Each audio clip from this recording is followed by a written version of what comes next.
भाजपचे नेते आणि माजी मंत्री हर्षवर्धन पाटील यांनी कोल्हापूरच्या इचलकरंजी लोकसभा मतदारसंघाची तुलना थेट पाकव्याप्त काश्मीरशी केली।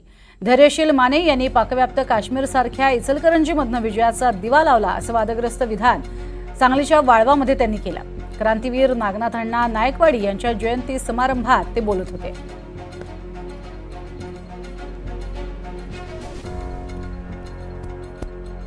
इचलकरंजीचा लोकसभेचा मतदारसंघ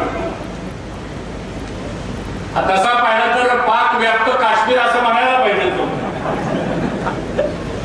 कारण आजूबाजूला सगळी वादळ वेगळी होती। आजूबाजूला सगळ्या शक्ती काय अदृश्य असतील काय प्रकट असतील, पण या सगळ्या शक्ती आणि या सगळ्या प्रतिकूल परिस्थितीमध्ये सुद्धा खऱ्या अर्थानं या अवथळामध्ये सुद्धा त्यांनी दिवा लावला। ते धैर्यशील मानेचं मी मनापासून अभिनंदन करतो।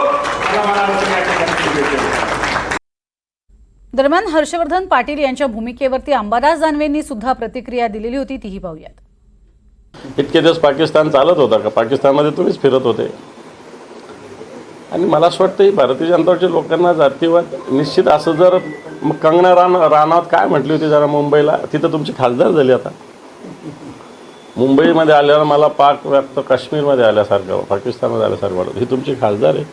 मुंबईविषयी असं तुम्ही बोलणार, इचलकरंजीविषयी तुम्ही बोलणार, सिल्लोडविषयी तुम्ही बोलणार असेल असं तर मला असं वाटतं ग्रह खातं तुमच्या हातात आहे ना, करा ना कारवाई।